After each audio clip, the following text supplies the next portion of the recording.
Welcome back, folks. So we proceed. Here we are required to solve for A, and then we're not required to use the calculator. Then we are given this statement here. So the first thing that we do get the left-hand side. Then we can notice that this is the subtraction formula for sine.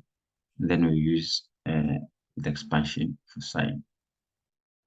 You can see that if this is negative, this must be negative as well. This is our alpha.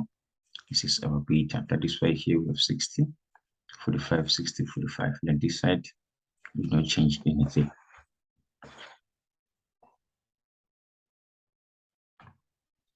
Let's proceed. I want to grab a pen here and get a pen fast. So here we simplify. Sine 60 is this number here, equals 45 is 1/2. And then all these things here are equal to this part and this part. And then here we leave it as it is. So I'm sure we can follow the special angles there. So let's proceed from here. Here you can see that we have numbers. So what we do, we multiply these things here. Root 3 times 1, then 2 times root 2, and then here you see 1 times 1, here is 2 times root 2. Then this is what we obtain. So when we're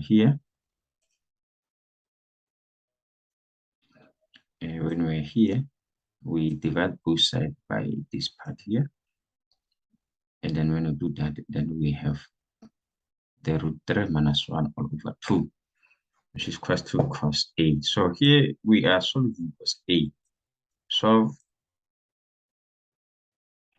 cos A. And then we get this part, which is here. So remember, we have to change this division into multiplication, and the next numbers must turn upside down.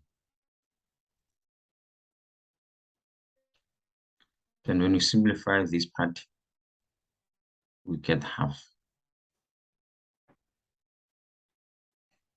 When we proceed, we solve for A, remember?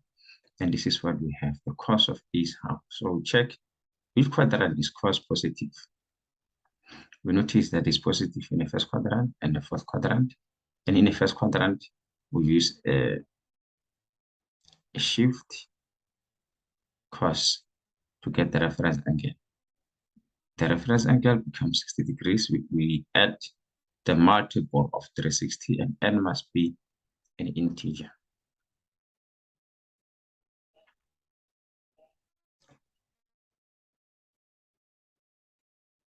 It is very important to specify that n should be an integer. So this is what we get. So in quadrant number 4, we say 360 minus, to represent quadrant number 4, minus the reference angle plus generalization term. We call this generalization term. Normally, we like to call it GT for generalization term. Then here we have n to be an integer. So here it's the multiple of 360, meaning we multiply n by 360. The reference angle, we managed to calculate it there, which is 60 degrees. Then plus 360 times n. So here we subtract 360. We should subtract 60 degrees from 360, then get the 100. Then this is our solution. So this part here and this part are our answers.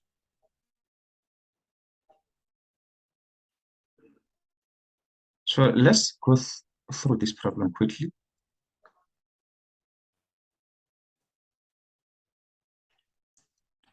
So let's move on the next example. Actually, we are done with this problem.